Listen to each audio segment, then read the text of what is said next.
안녕하세요. 미스터홈즈 서브센터입니다. 오늘은 아파트 분양권 전매 절차에 대해서 알려드릴 건데요. 아파트 분양권 거래가 일반 매매 거래와는 절차가 다르기 때문에 좀 복잡하지 않을까 생각하실 수 있는데요. 저도 하기 전에는 좀 어렵지 않을까 이런 생각을 했었어요. 거래를 해보면 이렇게 어렵지 않아요. 그래서 그 방법을 절차별로 정리해 드리도록 하겠습니다. 세부 내용을 살펴볼게요. 먼저 첫 번째 매도 매수 매칭인데요. 이 과정이 있어야 그 다음 과정들이 이루어지겠죠.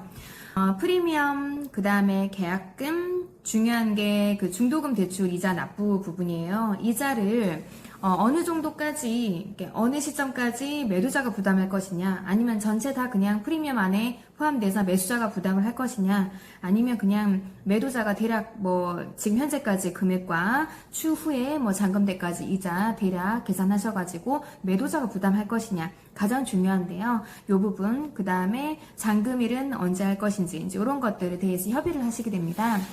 이제 보통 저희가 명의 변경을 하시려면 각 그 현장마다 명의 변경 날짜가 지정이 되어 있어요. 그렇기 때문에 공인중개사가 먼저 시행사 사무실을 통해서 명의 변경 가는 날짜가 언제인지 미리 체크를 하셔서 그 날짜를 잔금일로 이렇게 잡으시면 되겠습니다.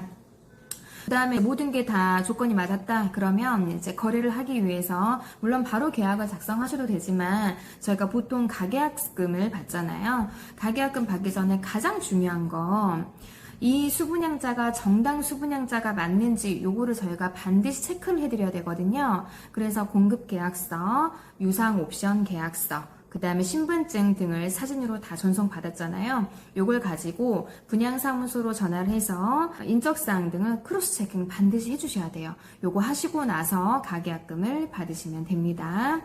그 다음에 정당 계약일이 됐습니다. 그러면 분양매매계약서 작성하시면 되는데요.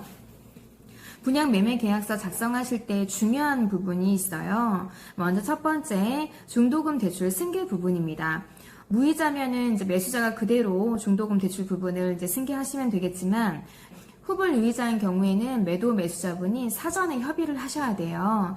요금증 같이 이제 불경기일 때에는 매도자분이 이제 부담을 거의 하시는 경우도 많고요. 이제 그 프리미엄에다가 제가 마피라고 하죠. 그 마피 금액 안에다가 이자 금액을 넣어서 매도자가 부담하시기도 합니다. 그 다음에 잔금일 이후에는 매수자가 부담.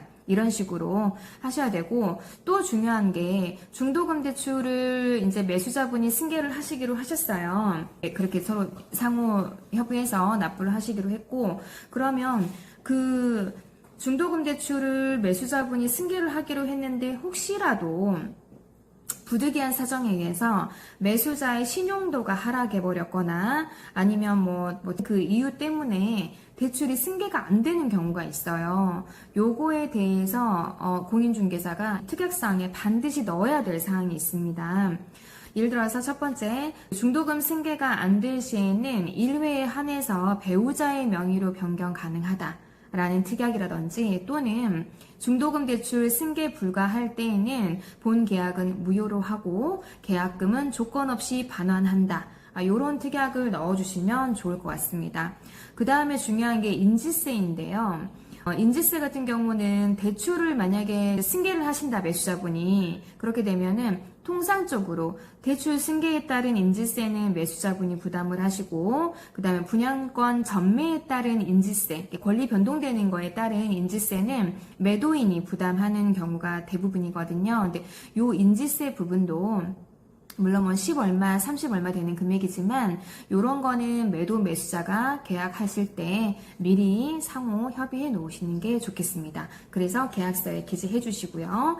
다음 공급계약서 중요한데요. 공급계약서는 계약을 하는 부동산에서 보관을 하시는 게 좋습니다. 혹시라도 모를 이중계약을 방지하기 위해서 계약서를 작성하시게 되면 그 공급계약서, 분양계약서죠. 해당 부동산에서 잔금 때까지 보관하시는 게 좋습니다.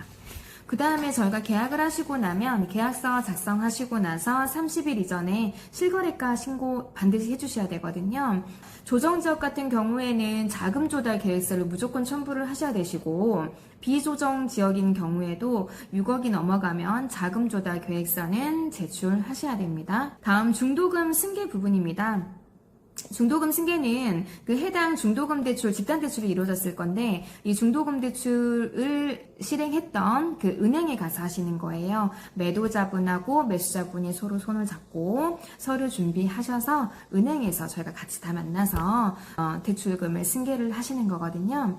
보통 중도금 대출 승계하는 부분이나 명의 변경이나 잔금이나 이런 것들을 하루에 한꺼번에 하시는 게 일반적이에요. 그래서 은행에서 업무 보시는 거는 좀 아침 일찍, 은행 업무 개시하는 대로 가셔가지고 하셔야지 이게 순서적으로 당일날 모두 다 처리할 수 있게 되니까 대출 승계는 조금 이른 시간으로 잡는 경우가 대부분입니다. 은행에서 중도금 대출 승계 작업을 하시고 나면 다시 또 두 분이서 시행사 사무실로 저희 공인중개사하고 같이 가시게 되거든요. 그러면 시행사 사무실에서 권리 의무 승계, 그 다음에 계약자 명의 변경까지 다 하시고 잔금까지 그날 다 같이 사무실에서 다 하신다고 보시면 돼요. 모두 다 끝나고 나면은 이제 세금 신고 하셔야 되거든요. 이제 매도인분 그분께서 요거는 세금 신고 해주시면 됩니다. 이렇게 해서 총 7가지의 절차가 있어요. 각 절차마다 이제 공인중개사가 미리 체크해야 될 부분, 그 다음에 같이 어차피 저희가 한날 하시는 분들이 많기 때문에 공인중개사와 매도 매수 다 같이 하세요.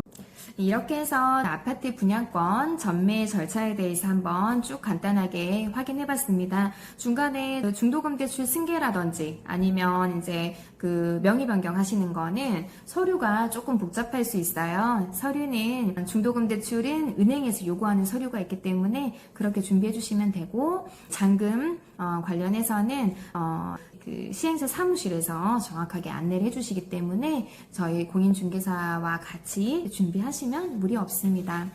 정말 중요한 게, 그러면 분양권 그 매매계약서는 어떻게 작성을 하는지 이것도 어려울 수 있거든요. 특약사항도 중요하고, 그 다음에 그 금액 적는 란이 여러 개가 있어요. 이런 거 어떻게 작성하는지 이거는 다음 영상을 통해서 알려드리도록 하겠습니다. 감사합니다.